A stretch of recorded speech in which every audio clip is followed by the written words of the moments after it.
வணக்கம் ஃப்ரெண்ட்ஸ், எல்லாரும் நல்லா இருக்கிறீங்களா? நானும் நல்லா இருக்கிறேன். இன்றைக்கு நான் உங்களோட பகிர்ந்து கொள்ள இருக்கிற செய்முறை இலங்கை மக்களின் பாரம்பரிய உணவுகளில் ஒன்றான எள்ளுருண்டை. நான் இதில் கொஞ்சம் டிப்ஸ் உங்களுக்கு ஷேர் பண்ணியிருக்கிறேன். வீடியோவை இறுதி வரைக்கும் ஸ்கிப் பண்ணாமல் பாருங்க. வாங்க இப்போ வீடியோக்குள்ளே போகலாம். 2 கப் எள்ளு எடுத்து வச்சிருக்கிறேன். இதில் அகன்ற பாத்திரம் உண்டு, மீடியம் ஹீட்டில் நான் சூடாக்குறேன். நாங்கள் இலங்கை, இந்தியா போன்ற நாடுகளில் இருந்தால் நாங்கள் வெயில்லையே காய விட்டு எடுக்கலாம். மேலத்தைய நாடுகளில் அந்த வசதி இல்லாதபடியால் நான் எப்பவுமே எள்ளுருண்டை செய்கிறதுக்கு எடுத்து வைக்கிற அந்த அளவுக்குரிய எள்ளை எடுத்து இப்படி ஒரு அகன்ற பாத்திரத்தில் போட்டு கொஞ்ச நேரம் அதை வறுத்தெடுக்கிறேன். நான் வறுத்துன்னு சொல்லிக்கல இந்த கலர் மாறுற மாதிரி வர வேணுமெண்டு இல்லை, ப்ரௌனாக வர வேணும் அப்படின்ட்டு இல்லாமல் இல்லை. அந்த சூடு அந்த எள்ளில் பட்டிருந்ததுன்னு சொன்னால் அந்த கோது எள்ளு எல்லாத்துலேயும் இருக்கிற அந்த எண்ணெய் கொஞ்சம் வெளியில் வர தொடங்கும்.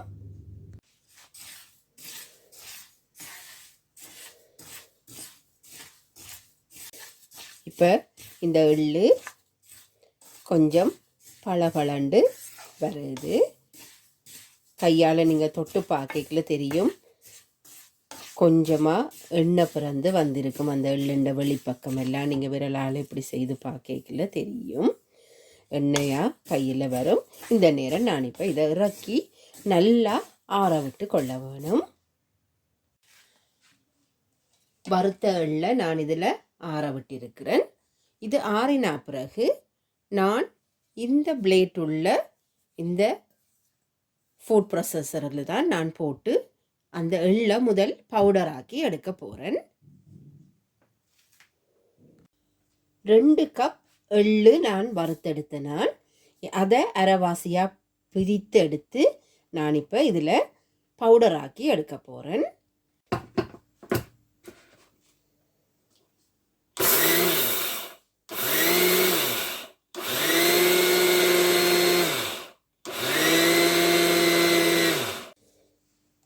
பாருங்க, இதில் எள்ளை நான் இப்போ பவுடராக்கி எடுத்துட்டேன்.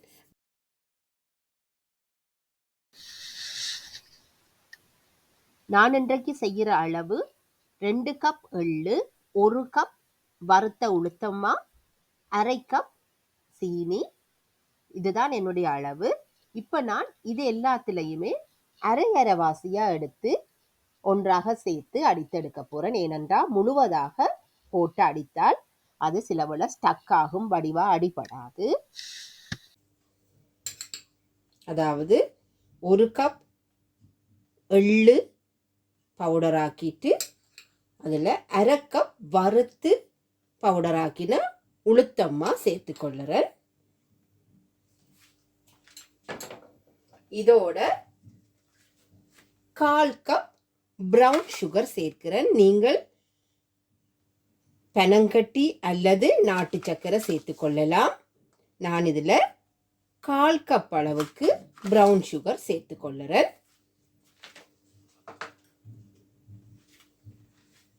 எல்லாத்தோடையும் சேர்த்து 1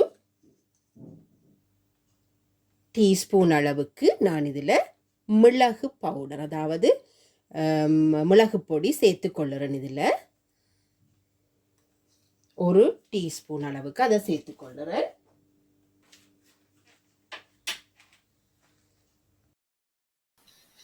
கொஞ்சமாக 2 விரலால் எடுக்கிற அளவுக்கு உப்பெடுத்து சேர்த்து கொள்ளுவோம்.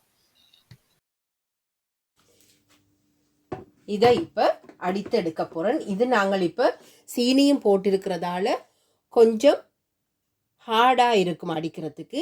நீங்கள் ஒரு கொஞ்சமாக அடித்து போட்டு இதை நிப்பாட்டி அதை கிளறி விட்டு தான் இதை நீங்கள் அடிக்க வேண்டி இருக்கும்.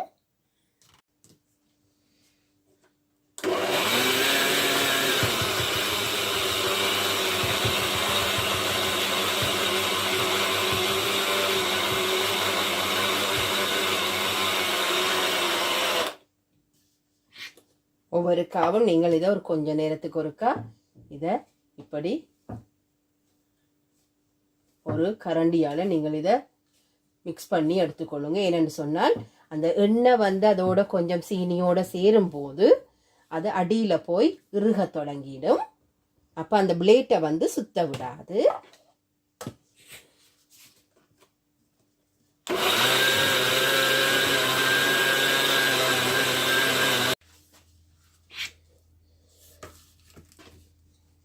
பாருங்க, இது நீங்கள் அடித்து எடுக்க இப்படித்தான் வரும். பாருங்க, சும்மா தட்டவே அது பக்கத்தில் ஒட்டாத அளவுக்கு வந்துட்டுது.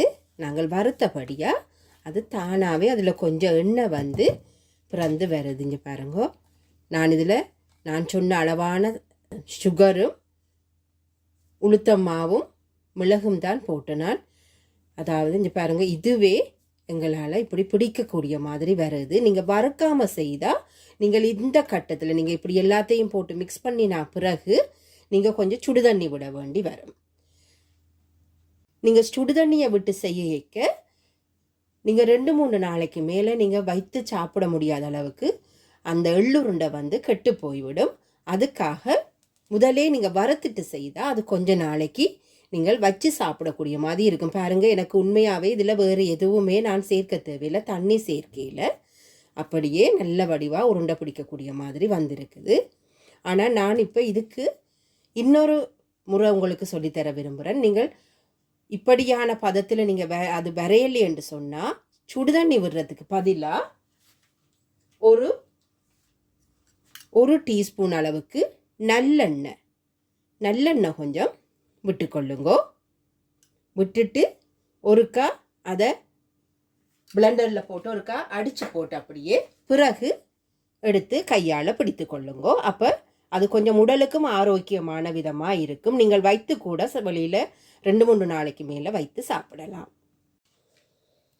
பாருங்கோ, இப்போ அடித்தெடுத்த எள்ளுருண்டை மிக்ஸ் வந்து ரெடி ஆகிட்டுது. இதை நான் இனி உருண்டைகளாக உருட்டி எடுக்க போகிறேன். நல்லா கொழுண்டு எண்ணெய் எல்லாம் அப்படியே வடிகிற மாதிரி சத்தான சுவையான எள்ளுருண்டை செய்தாச்சு.